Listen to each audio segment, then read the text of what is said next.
This is the IELTS listening test. You will hear a number of different recordings, and you will have to answer questions on what you hear. There will be time for you to read the instructions and questions, and you will have a chance to check your work.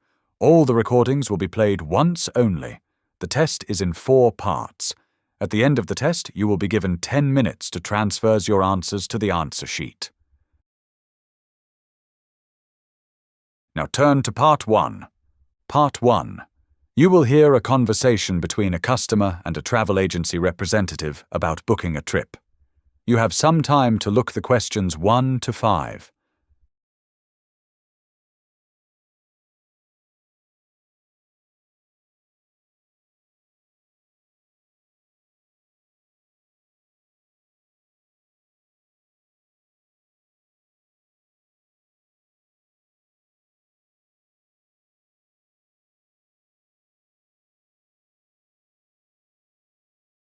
Now listen carefully and answer the questions 1 to 5.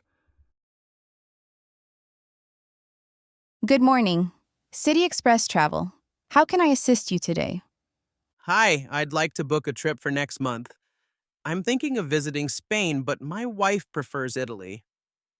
Actually, let's go with Italy. Italy. Great choice. And may I have your full name for the booking?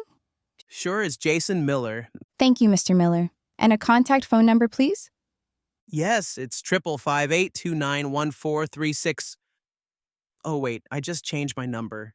It's actually 555-8227-643. Got it. And when is the best time to call you if we need any updates? Mornings work best, preferably Tuesday or Thursday morning, but any morning should be fine. Thursday is available, so I'll mark that down for you. Noted. And how many people will be traveling with you? Just myself, my wife, and my brother. Oh, and our cousin decided to join us as well, so that makes 4 in total. Great. Now, when are you planning to depart? We were thinking about leaving on August 10th, but then we realized we needed an extra day to finalize some work, so we moved it to August 11th. And your return date? That'll be August 18th. Perfect. And what's the purpose of your trip? Business? Leisure? It's mainly for leisure, but my wife will also be attending a work conference, so I guess you could say both business and leisure. I'll note it as a leisure trip. Any special requirements we should be aware of? Before you hear the rest of the conversation, you have some time to look at questions 6 to 10.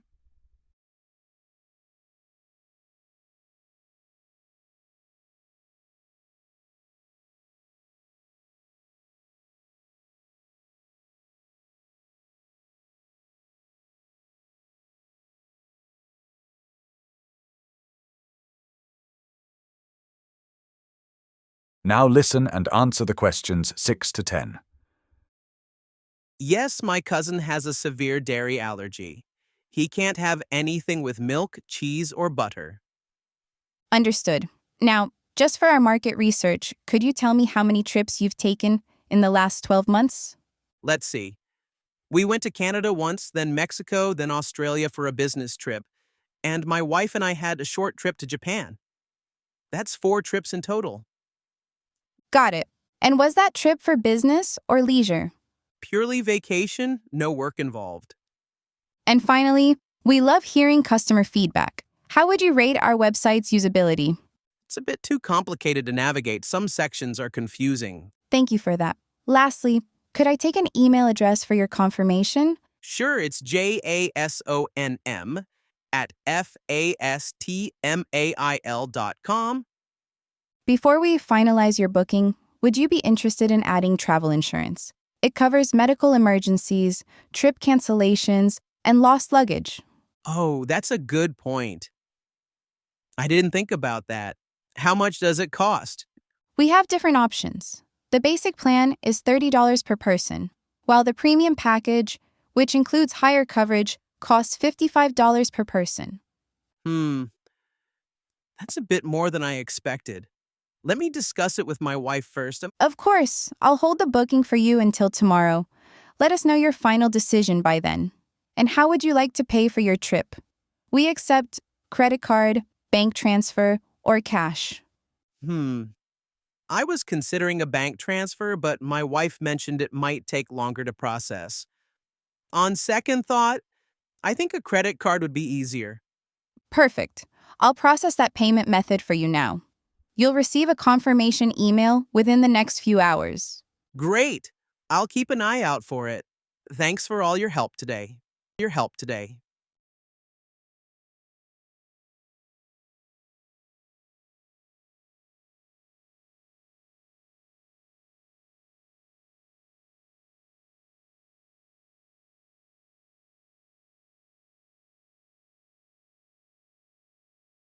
You will hear a talk about the local community centre and its recent renovations. First, you have some time to look at questions 11 to 14.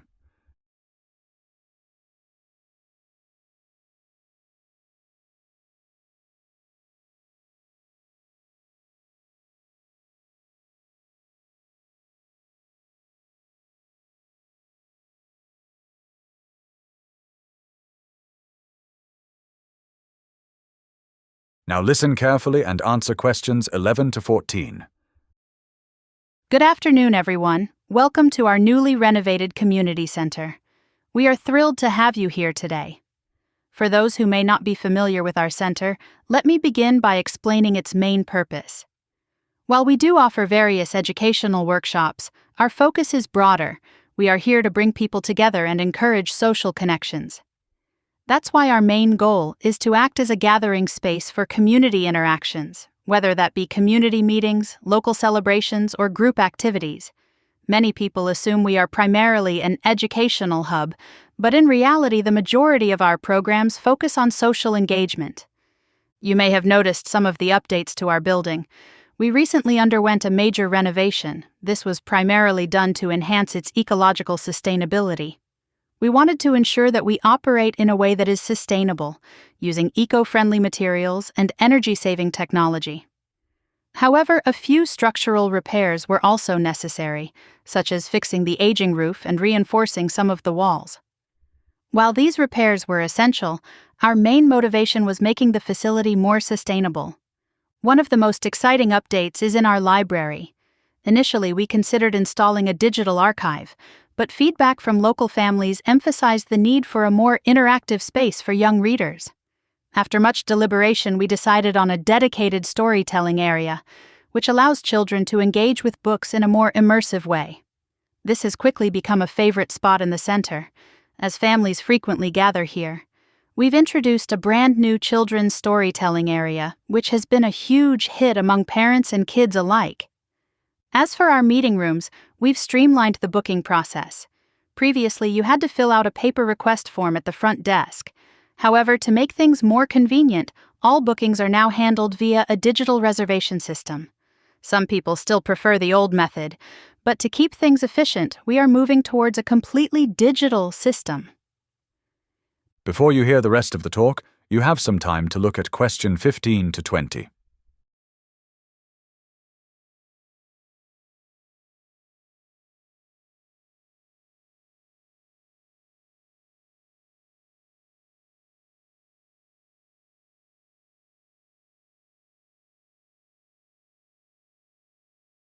Now listen and answer questions 15 to 20. Let's move on to some of the specific features of our facilities. If you've been to our gym before, you'll notice quite a few changes. We've made significant improvements to the fitness equipment, introducing state-of-the-art machines, replacing the older ones with modern, user-friendly equipment. Some people expected additional space, but we prioritized quality over expansion. For those stopping by the cafe, you'll notice an expanded menu that aims to accommodate a variety of dietary choices. Although it operates continuously throughout the day, some specialty dishes are served only during designated hours, so planning ahead is advisable. While we initially considered making all items available at any time, logistical challenges meant that a scheduled approach was more practical. Now, let's talk about our art studio. This space has always been a hub for creative minds, but we've introduced a wider range of artistic workshops, covering everything from painting to digital media. Although there was a suggestion to introduce sculpture classes, we decided to focus on more accessible forms of art first. The conference hall is undoubtedly one of our most adaptable spaces. It regularly hosts a broad range of activities such as panel discussions, educational talks, and professional development programs. While parts of the venue are allocated for structured corporate events, we also offer flexible booking options for local organizations interested in holding interactive workshops.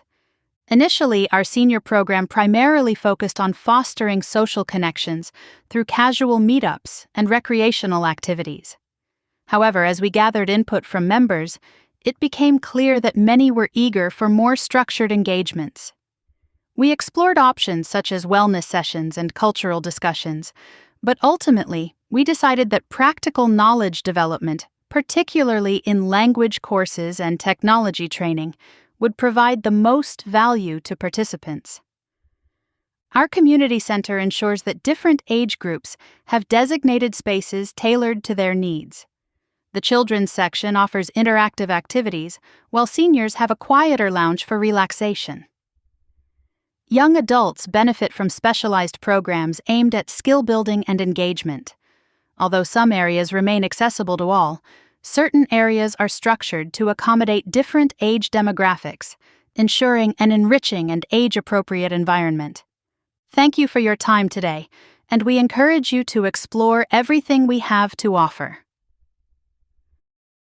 This is the end of Part 2. You now have 30 seconds to check your answers to Part 2.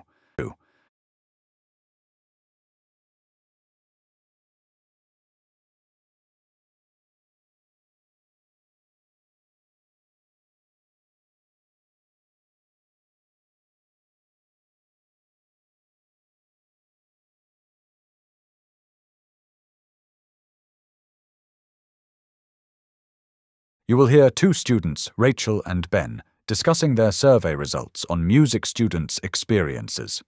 First, you have some time to look at questions 21 to 26.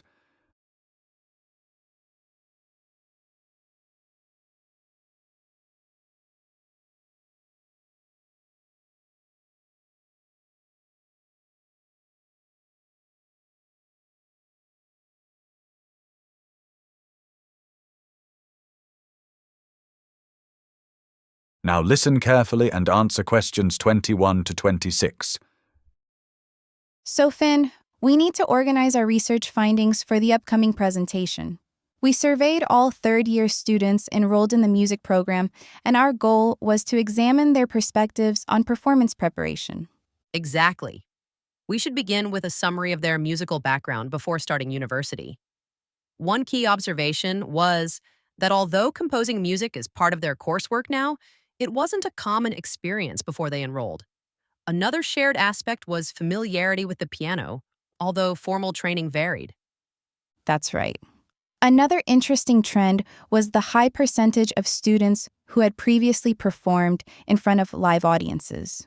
The performance settings varies from intimate spaces to large auditoriums, but public performance experience was almost universal. And while students had some proficiency in multiple instruments, one instrument was usually their primary focus. Moving on to their approach to practice, students expressed mixed emotions about their motivation. While some found personal satisfaction in mastering a challenging piece, others felt the pressure to meet expectations played a bigger role. This fear of failing seemed to push many to practice more rigorously than they otherwise would. Exactly. Some students stated that practicing alone allowed them to concentrate on technical improvements without distractions. However, this wasn't the overwhelming opinion. Most reported finding greater fulfillment in tackling demanding compositions that required them to go beyond their usual comfort zone. When it comes to selecting pieces for performances, opinions were divided. Some students liked picking lesser-known compositions to stand out, while others felt it was more effective to choose highly technical pieces to demonstrate their skills. Yes, but the biggest concern for most was memorization. Many students said that relying on sheet music made them more prone to losing their place during performances. That's why they practiced until they could perform without looking at the score. Before you hear the rest of the discussion, you have some time to look at questions 27 to 30.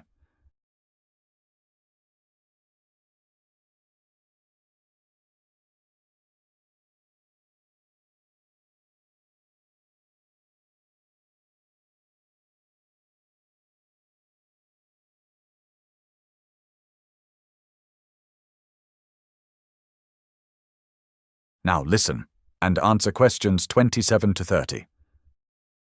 Now, regarding performance selections, students had varying opinions. A few opted for obscure pieces, while others prioritized displaying technical expertise. However, the majority emphasized memorization to prevent mistakes during nervous moments. Right. Many also listened to recordings of their chosen pieces to refine their interpretation. A few mentioned that watching live performances of the piece helped them better understand stage presence. Let's move on to performance perspectives. Interestingly, most students did not report feeling nervous when performing solo. Instead, they described it as a rewarding challenge that helped them grow. However, some admitted that nerves could still be an issue depending on the setting. I was surprised by the findings on choosing pieces for performance. Many students reported that the decision-making process was lengthy and complex. They had to consider not just their own preferences, but also what would appeal to an audience. Yes, they considered factors like audience, venue, and the time required to perfect each piece. Some even mentioned that external feedback influenced their decisions, adding another layer of difficulty. As for playing alongside musicians from different genres, it was something most had never attempted, even though they acknowledged it could be valuable. Some found the idea exciting, but also intimidating. However, playing with musicians who played the same instrument was universally seen as beneficial rather than intimidating. In fact, many students said it helped them improve their technique significantly. This is the end of Part 3. You now have 30 seconds to check your answers to Part 3.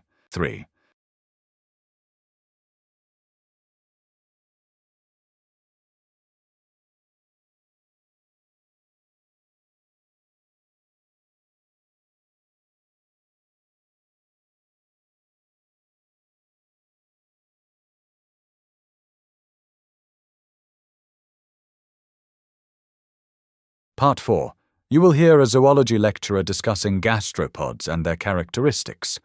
First, you have some time to look at questions 31 to 40.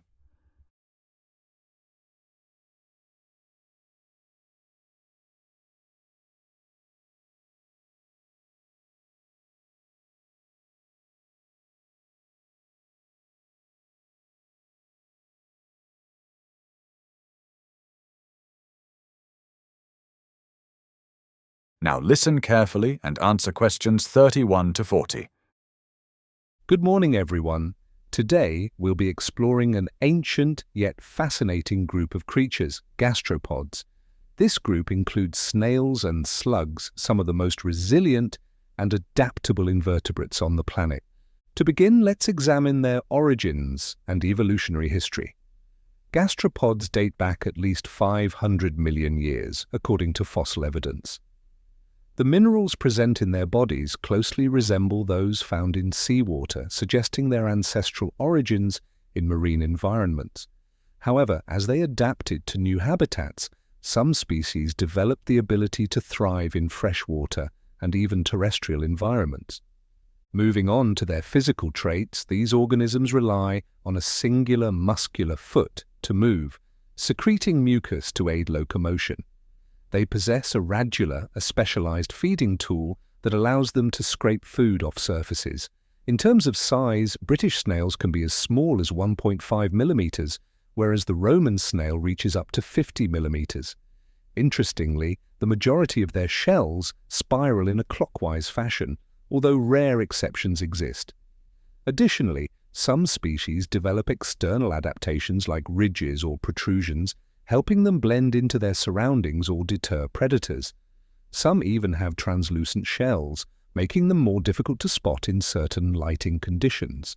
Now, regarding their dietary habits, while many believe gastropods pose a threat to healthy vegetation, most species actually consume decomposing plants, fungi, and organic debris. However, there are notable carnivorous species, such as the shield slug, which actively preys on small invertebrates. Some gastropods have even been observed feeding on eggs of other species, further highlighting their adaptability. Gastropods face numerous predators in the wild. These include various bird species, amphibians, and even specialized insects that have evolved to hunt them. Humans have also played a role. Historical records indicate that edible snails were introduced into new regions as a food source, particularly during the Roman era. To avoid predation, some gastropods secrete a gelatinous fluid, making them slippery and harder to grasp. Others have evolved thicker, reinforced shells that make it more difficult for predators to break through. Now let's discuss their preferred environments. Gastropods thrive in humid, shaded locations, as cold conditions can pose significant challenges to their survival, impacting their ability to reproduce and find food efficiently. If their surroundings become too arid, snails seal themselves inside their shells, forming a protective barrier. The most biodiverse populations are found in old forests and undisturbed grasslands where conditions have remained stable over long periods. Some species, like the blind snail, never emerge from underground, dwelling exclusively beneath the soil's surface. Others, however, have adapted to extreme environments, such as high-altitude regions where vegetation is sparse. Finally, gastropods serve as excellent indicators of environmental health. Their presence, or lack thereof, can signal changes in ecosystem quality, particularly in relation to pollution levels. Studies show that regions with high concentrations of pesticides or industrial waste tend to have fewer gastropods, emphasizing their sensitivity to environmental changes. Because of this, researchers often use gastropods to assess the long-term impact of human activities on natural habitats. That concludes today's discussion. Be sure to review these key points before our field study next week. That is the end of part 4. You now have half a minute to check your answers.